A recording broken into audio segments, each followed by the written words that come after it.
Welcome back to another episode of Mike Reads. Today we'll be continuing our series on Adam Smith's The Wealth of Nations with Book 5, Chapter 3. It's going to be our first read in this chapter, which is about 55 or so pages long. So we'll probably break this up into 5 reads. So this is the first read of 5 in Book 5, Chapter 3, which is entitled Of Public Debts. It's the last chapter in the book, so this should close the whole series out. So without further ado, In that rude state of society which precedes the extension of commerce and the improvement of manufactures, when those expensive luxuries which commerce and manufactures can alone introduce are altogether unknown, the person who possesses a large revenue, I have endeavored to show in the third book of this inquiry, can spend or enjoy that revenue in no other way than by maintaining nearly as many people as it can maintain. A large revenue may at all times be said to consist in the command of a large quantity of the necessaries of life. In that rude state of things, it is commonly paid in a large quantity of those necessaries, in the materials of plain food and coarse clothing, in corn and cattle, in wool and raw hides. When neither commerce nor manufactures furnish anything for which the owner can exchange the greater part of those materials, which are over and above his own consumption, he can do nothing with the surplus but feed and clothe nearly as many people as it will feed and clothe. A hospitality in which there is no luxury, and a liberality in which there is no ostentation, occasion, in this situation of things, the principal expense of the rich and the great. But these, I have likewise endeavored to show in the same book, are expenses by which people are not very apt to ruin themselves. There is not, perhaps, any selfish pleasure so frivolous of which the pursuit has not sometimes ruined even sensible men. A passion for cockfighting has ruined many, but the instances, I believe, are not very numerous of people who have been ruined by hospitality or liberality of this kind. Though the hospitality of luxury and the liberality of ostentation have ruined many. Among our feudal ancestors, the long time during which estates used to continue in the same family sufficiently demonstrates the general disposition of people to live within their income. Though the rustic hospitality, constantly exercised by the great landholders, may not, to us in the present times, seem consistent with that order, which we are apt to consider as inseparably connected with good economy, yet we must certainly allow them to have been at least so far frugal as not commonly to have spent their whole income. A part of their wool and raw hides they had generally an opportunity of selling for money. Some part of this money, perhaps, they spent in purchasing the few objects of vanity and luxury with which the circumstances of the times could furnish them, but some part of it they seem commonly to have hoarded. They could not well indeed do anything else but hoard whatever money they saved. To trade was disgraceful to a gentleman, and to lend money at interest, which at that time was considered as usury and prohibited by law, would have been still more so. In those times of violence and disorder, besides, it was convenient to have a hoard of money at hand, that in case they should be driven from their own home, they might have something of known value to carry with them to some place of safety. The same violence, which made it convenient to hoard, made it equally convenient to conceal the hoard. The frequency of treasure trove, or of treasure found of which no owner was known, sufficiently demonstrates the frequency in those times both of hoarding and of concealing the hoard. Treasure trove was then considered as an important branch of the revenue of the sovereign. All the treasure trove of the kingdom would scarce perhaps in the present times make an important branch of the revenue of a private gentleman of a good estate. The same disposition to save and to hoard prevailed in the sovereign as well as in the subjects. Among nations to whom commerce and manufactures are little known, the sovereign, it has already been observed in the fourth book, is in the situation which naturally disposes him to the parsimony requisite for accumulation. In that situation, the expense even of a sovereign cannot be directed by the vanity which delights in the gaudy finery of a court. The ignorance of the times affords but few of the trinkets in which that finery consists. Standing armies are not then necessary, so that the expense of even a sovereign, like that of any other great lord, can be employed in scarce anything but bounty to his tenants, and hospitality to his retainers.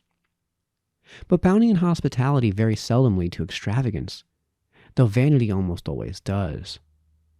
All the ancient sovereigns of Europe, accordingly, it has already been observed, had treasures. Every Tartar chief in the present times is said to have one. In a commercial country abounding with every sort of expensive luxury, the sovereign, in the same manner as almost all the great proprietors in his dominion, naturally spends a great part of his revenue in purchasing those luxuries. His own and the neighboring countries supply him abundantly with all the costly trinkets which compose the splendid but insignificant pageantry of a court. For the sake of an inferior pageantry of the same kind, his nobles dismiss their retainers, make their tenants independent, and become gradually themselves as insignificant as the greater part of the wealthy burghers in his dominions. The same frivolous passions which influence their conduct influence his. How can it be supposed that he should be the only rich man in his dominions who is insensible to pleasures of this kind? If he does not, what he is very likely to do, spend upon those pleasures so great a part of his revenue as to debilitate very much the defensive power of the state, it cannot well be expected that he should not spend upon them all that part of it which is over and above what is necessary for supporting that defensive power.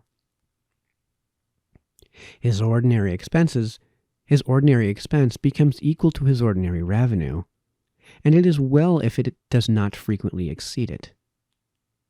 The amassing of treasure can no longer be expected, and when extraordinary exigencies require extraordinary expenses, he must necessarily call upon his subjects for an extraordinary aid.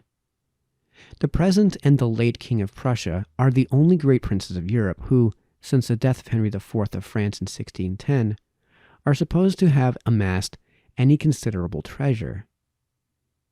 The parsimony which leads to accumulation has become almost as rare in republican as in monarchical governments. The Italian republics, the United Provinces of the Netherlands, are all in debt.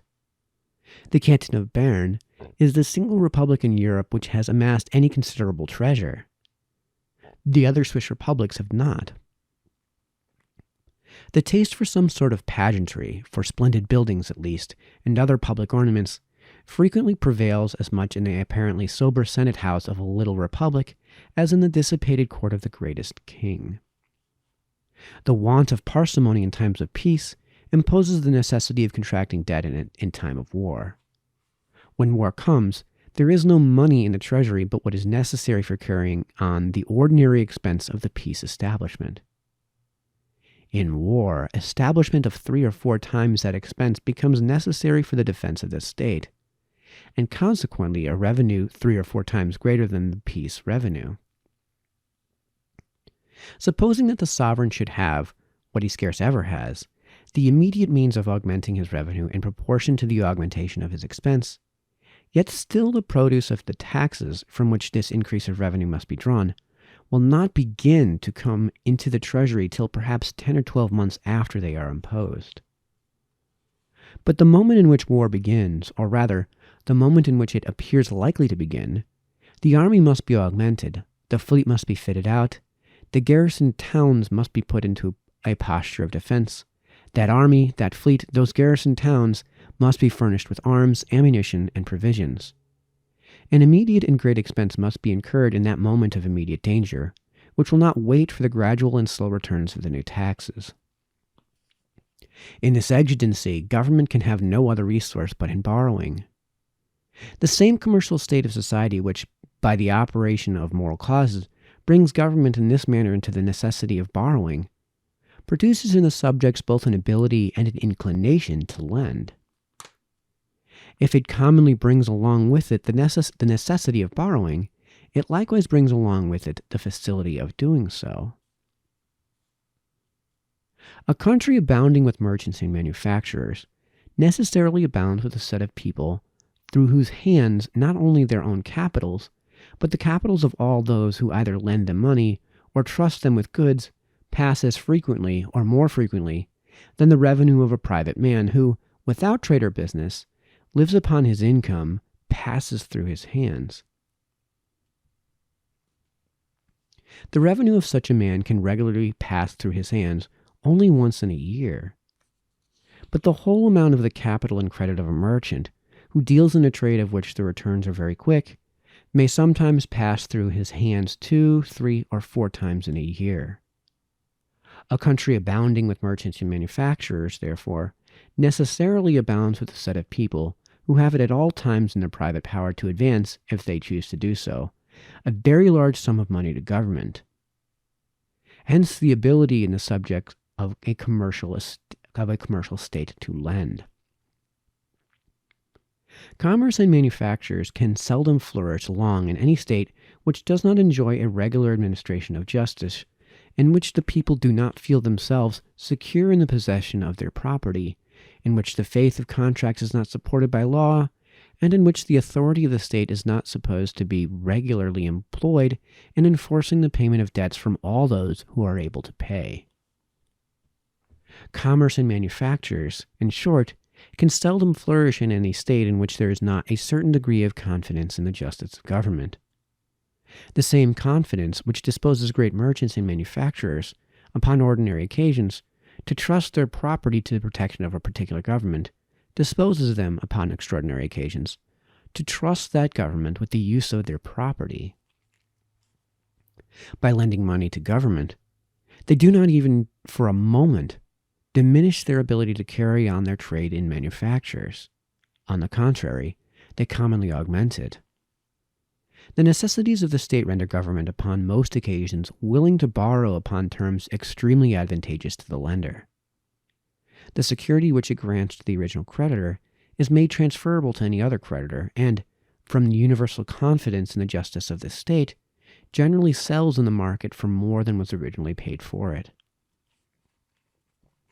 The merchant or moneyed man makes money by lending money to government, and instead of diminishing, increases his trading capital. He generally considers it as a favor, therefore, when the administration admits him to a share in the first subscription for a new loan. Hence the inclination or willingness in the subjects of a commercial state to lend. The government of such a state is very apt to repose itself upon the ability and willingness of its subjects to lend it their money on extraordinary occasions. It foresees the facility of borrowing, and therefore dispenses itself from the duty of saving. In a rude state of society, there are no great mercantile or manufacturing capitals. The individuals who hoard whatever money they can save, and who conceal their hoard, do so from a distrust of the justice of government, from a fear that if it was known that they had a hoard, and where that hoard was to be found, they would quickly be plundered. In such a state of things, few people would be able, and nobody would be willing, to lend their money to government on extraordinary exigencies. The sovereign feels that he must provide for such exigencies by saving because he foresees the absolute impossibility of borrowing.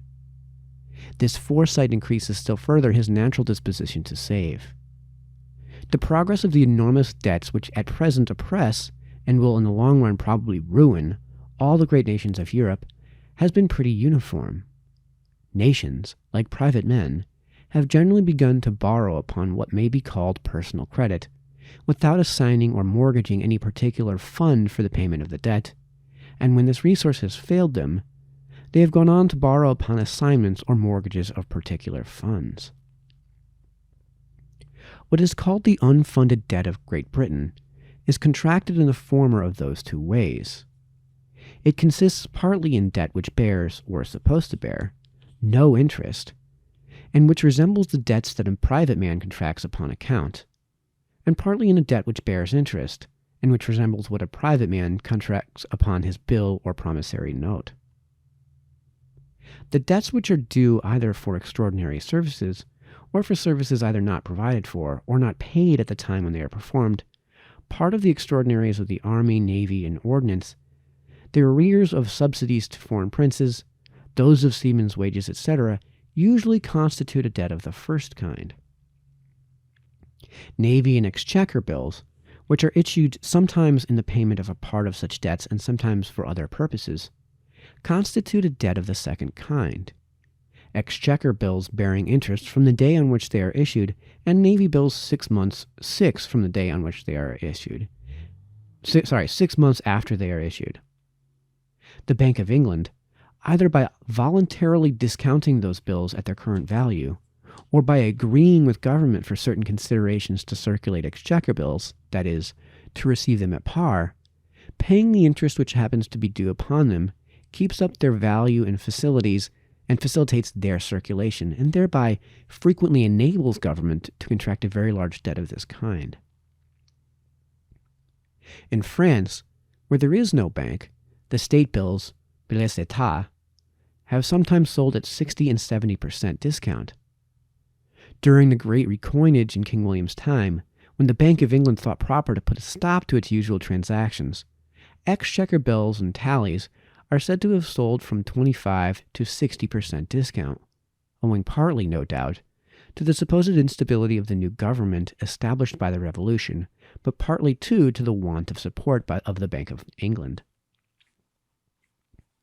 When this resource is exhausted and it becomes necessary, in order to raise money, to assign or mortgage some particular branch of the public revenue for the payment of debt, government has upon different occasions done this in two different ways.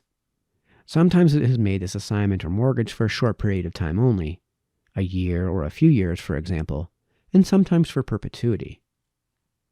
In the one case, the fund was supposed sufficient to pay, within the limited time, both principal and interest of the money borrowed.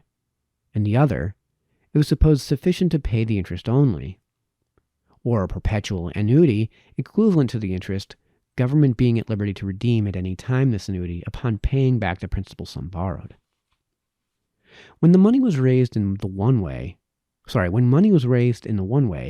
it was said to be raised by anticipation, when in the other, by perpetual funding, or more shortly, by funding.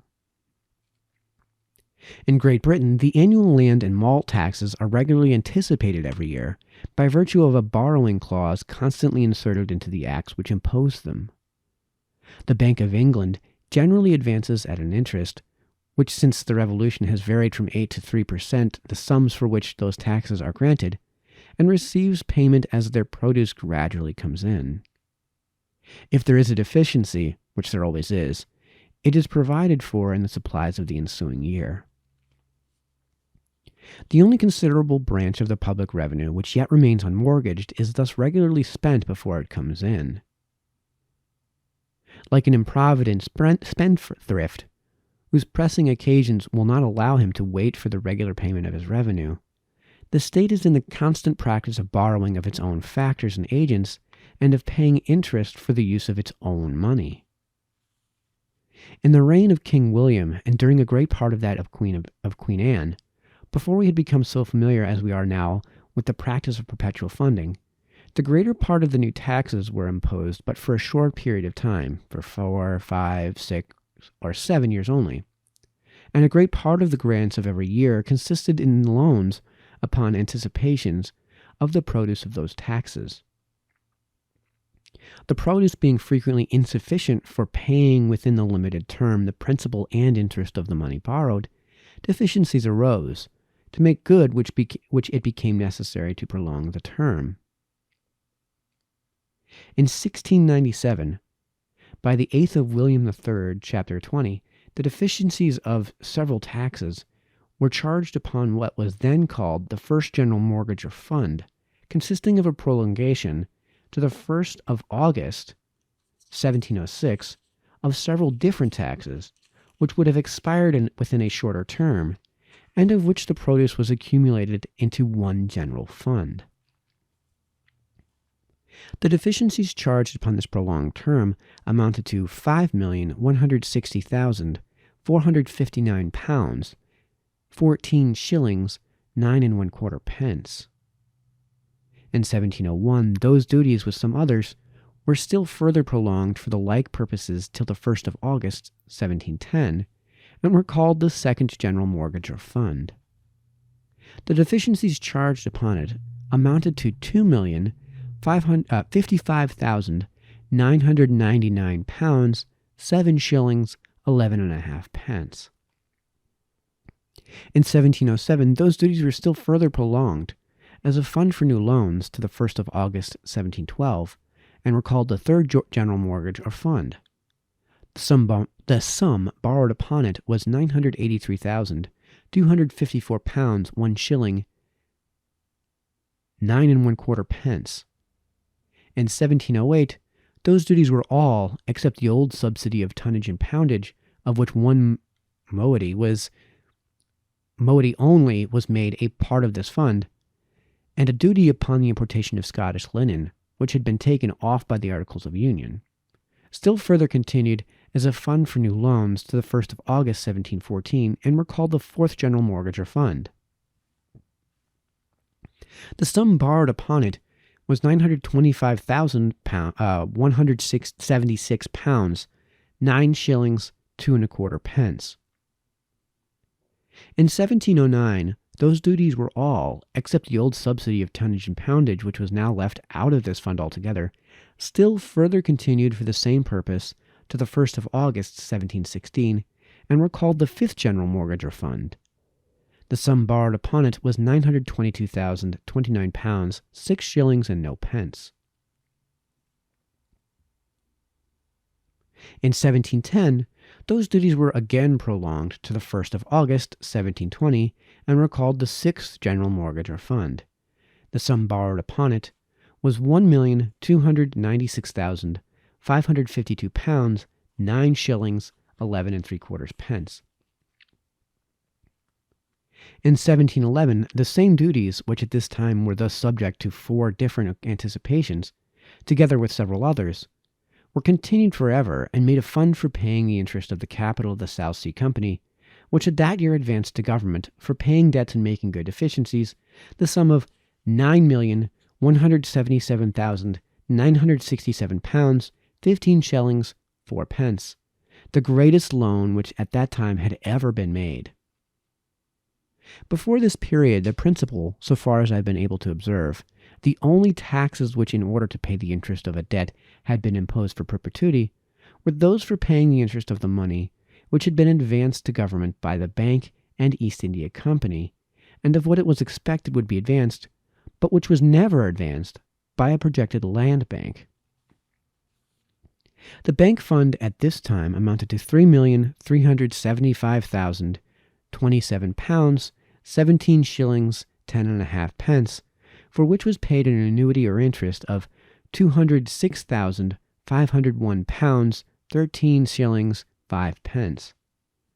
The East India Fund amounted to £3,200,000, for which was paid an annuity or interest of £160,000, the bank fund being at 6%, the East India Fund at 5% interest. In 1715, by the 1st of George of the First, Chapter 12, the different taxes which had been mortgaged for paying the bank annuity, together with several others, which by this act were likewise rendered perpetual, were accumulated into one common fund called the Aggregate Fund, which was charged not only with payments of the bank annuity, but with several other annuities and burdens of different kinds. This fund was afterwards augmented by the 3rd of George I, Chapter 8, and by 5th of George, Chapter 3, and different duties which were then added to it were likewise rendered perpetual. In 1717, by the 3rd of George I, Chapter 7, several other taxes were rendered perpetual and accumulated into another common fund called the General Fund for the payment of certain annuities, amounting in the whole to £724,849, 6 shillings, 10.5 pence. In consequence of those different acts, the greater part of the taxes which had before been anticipated only for a short term of years were rendered perpetual as a fund for paying, not the capital, but the interest only, of the money which had been borrowed upon them by different successive anticipations. Had money never been raised by anticipation, the course of a few years would have liberated the public revenue, without any other attention of government besides that of not overloading the fund by charging it with more debt than it could pay within the limited term, and of not anticipating a second time before the expiration of the first anticipation. But the greater part of European governments had been incapable of those attentions. They had frequently overloaded the fund even upon the first anticipation. And when this happened not to be the case, they have generally taken care to overload it by anticipating a second and a third time before the expiration of the first anticipation. The fund becoming in this manner altogether insufficient for paying both principal and interest of the money borrowed upon it, it became necessary to charge it with the interest only, or a perpetual annuity equal to the interest, and such improvident anticipations necessarily gave birth to the more ruinous practice of perpetual funding. But though this practice necessarily puts off the liberation of the public revenue from a fixed period to one so indefinite that it is not very likely to ever arrive, yet as a greater sum can in all cases be raised by this new practice than by the old one of anticipations, the former, when men have once become familiar with it, has in the great exigencies of the state been universally preferred to the latter. To relieve the present exigency is always the object which principally interests those immediately concerned in the administration of public affairs.